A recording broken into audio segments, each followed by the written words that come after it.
আজকের পাত্রখোলা আশিডালি আন্তর্চা বাগান gold cup football টুর্নামেন্টে আজকের 10ম খেলায় 10তম খেলায় আজ পাত্রখোলা অর্থাৎ 5/1 গোল স্পোর্টিং ক্লাবের এবং প্রকান্তরে জঙ্গলবাড়ি একাদশের মধ্যকার খেলায় আজকে যে দুজন খুদে ফুটবলার যারা এখানে খেলেছেন দর্শকরা ঘিরে তাদের সাথে ফটো সেশন করার জন্য প্রায় খেলা শেষে 5 মিনিট পর্যন্ত তারা ব্যস্ত ছিলেন।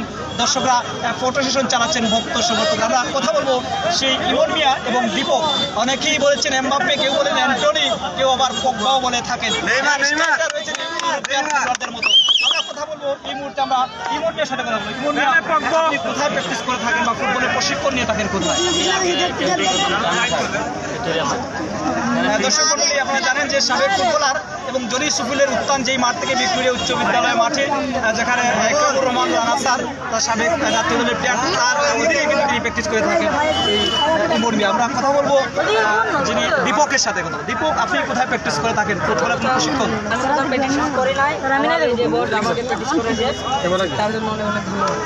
আজকে যে এত বড় বড় খেলোয়াড়দের সাথে, বর্ষিয়ান খেলোয়াড়দের সাথে খেললেন, আপনাদের বডি ল্যাঙ্গুয়েজও ছোট, কিন্তু আপনাদের যে অনেক বর্ষিয়ান ফুটবলার ছিলেন এবং বডি ল্যাঙ্গুয়েজও বেশ এগিয়ে ছিল, তাদের সাথে খেলতে আপনার সমস্যা হয়নি?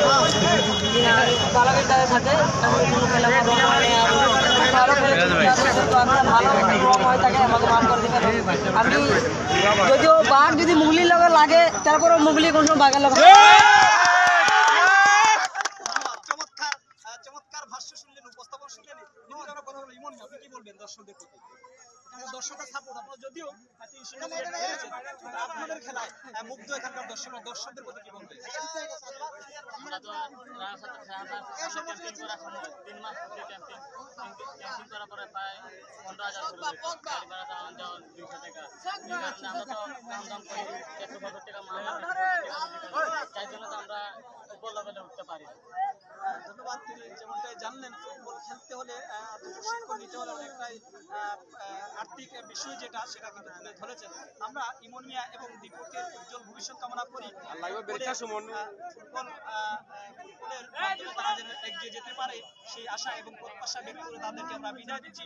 জঙ্গলবাড়ি একাদশের প্রতি নিরন্তর শুভকামনা, ইমন মিয়া এবং দীপকের প্রতি নিরন্তর শুভকামনা। দর্শক, আরেকবার হাততালি হবে তাদের জন্য।